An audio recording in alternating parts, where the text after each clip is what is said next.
What's up, everyone? And today I'm bringing a deck profile on my Amazements. Now, Amazement's got a little bit of support in Photon Hypernova. At least I think it was Photon Hypernova. I'm pretty sure it was Photon Hypernova. Either that or Cyberstorm Access. I might be getting the two confused. Nope, it was Cyberstorm Access. Anyway, with the new card, I figured I might as well update this deck because I don't think I've really updated it. So, without further ado, let's just get right into it. Now, most of you, if you don't know, the Amazements is a little bit like Altergeist in a way, except the traps equip to cards rather than it being more of a Floodgate deck, although you can run Floodgates in this deck. So first, we run 3 copies of the Amazement Comica. Now, whenever Comica is normal, so you can set one Amazement's trap directly from your deck. It has a quick effect to target one of your attraction traps and equip it to a monster and equip it to a different monster you control, or one face-up monster your opponent controls. So basically it allows you to change the effect to affect something else. That'll make more sense once we get to the attraction traps, but the normal summon effect is what you mainly want it for to get you into your attraction traps. Also run the 1 Delia. Delia, you can reveal one attraction trap in your hand to special summon this card from your hand. You can then send one attraction trap from your hand or face of field to the graveyard to set one attraction trap directly from your deck to your spawn trap zone. So Delia is kind of like a weaker version of Comica because it still has the same thing to set one. But unlike Comica, you actually have to send one attraction trap from your hand or face of field to the graveyard in order to get that, whereas Comica you don't. So that's why I only run one of, so it's like having 4 copies of Comica. I run 2 copies of the new Amazement Abomination Arlekino. Their names are so similar, I keep getting the two confused. Now, the Abomination, if you control an Amazement monster, you can spell summon it from the hand, and then you can add one Amazement Family Faces from your deck or graveyard to the hand. I really don't get why Family Faces in particular, because I feel like that's not even one of the better ones. I don't know why it just doesn't say one Attractions Trap, but it's not like Family Faces is exactly horrible. And during your opponent's turn quick effect, you can target one other effect monster on the field with more than 0 attack. Shuffle this card into the deck. And if you do, special summon one Amazement Arlekino from your deck, and then change the attack of the target monster to 0. So it's definitely weaker compared to its counterpart, which same could be said for the Delia. But basically, it allows you to summon out the Amazement Administrator for almost free, more or less, which is definitely really good. So it's like having 5 copies of the Arlekino. Yeah, now that I'm talking about this, the Abomination is basically just Delia, but instead of working with being an extra Comica, it's an extra Administrator.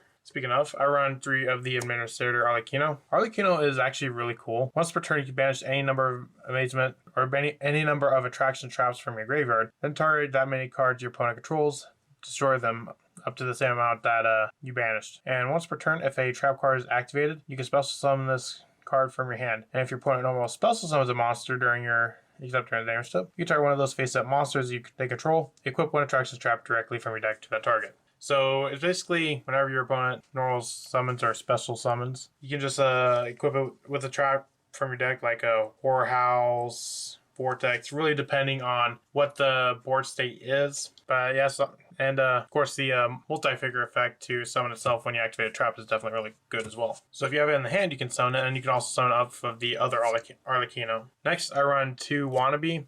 I've been debating between like 2 or 3 of this, because Wannabee for trap decks is insane. Like, I feel like if we ever get like a tier 1 trap deck, which we almost borderline do with Labyrinth, then Wannabee is a card that could very well find itself getting banned one day. Because this card, what it does for trap decks is just insane. During the end phase, you can send this card from your hand or field to the graveyard. Then you can activate that many number of cards from the top of your deck, equal to the number of unused spell and trap zone your opponent has. So if your opponent doesn't have any set spells or traps, which if you're going first, they're not going to have any. And even if going second, most decks usually only have like 2 to 3 at most. But if you're going first, then you get the full effect, and you can basically activate the top 5 cards of your deck and set one activated trap from to your field and send it to the graveyard during the next end phase. Also place the rest on the bottom deck in any order. So basically it's like a prosperity for traps with no costs at all. Yeah, this card is downright insane. Like, how good this card is really changes the game for trap decks, especially for more pure forms, which is why I've been playing a little bit of Labyrinth lately, and I'm playing the more pure trap version as opposed to the furniture version, and that's mainly because of Wannabee. Moving on to the spells, I got 3 of the amazing Time Ticket. pay 100 life points.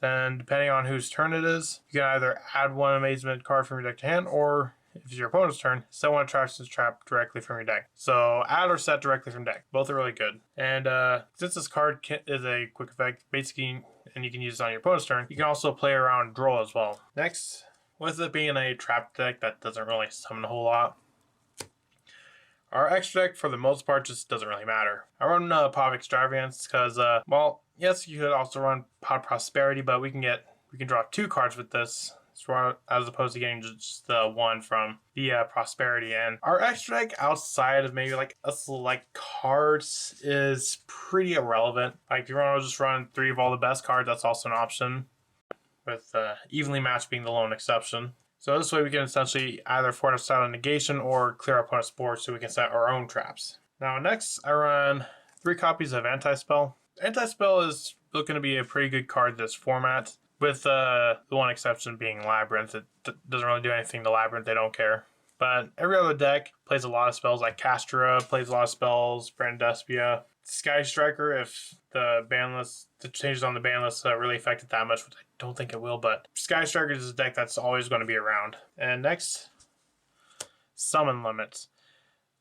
Now, you could make an argument for Skill Drain, but the way I look at Skill Drain right now, it just doesn't really do enough this format. And honestly, even in the decks where I have been playing Skill Drain, I've been just cutting it for cards that I think are going to be more impactful. Like, honestly, I feel like Summon Limits at this current stage of the game is better than Skill Drain. Like, look at Brandespia, for example. Sure, you can negate all their monsters, but if they got a bunch of fusion spells, then that Skill Drain is essentially meaningless. But Summon Limits, it doesn't matter what's in their hand, it's going to hurt them, so they're going to have to find some way to out it.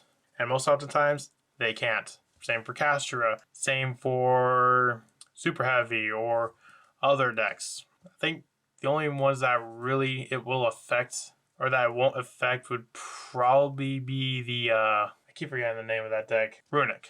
Even then, it does affect the Naturia part of it. Moving on to the extra deck. Now, the extra deck for the most part is pretty irrelevant because you don't really use it. That's why you run the Pot of Extravagance. But the most important card is definitely the 3 copies of the Elder Antina Test for the punishment. Now, the rest of the cards are more or less just cards that are pretty good, synergize well. Like I said before, you can also go for a Ghost Reaper route or just run 3 copies of the most important ones. The rest of it just really doesn't matter.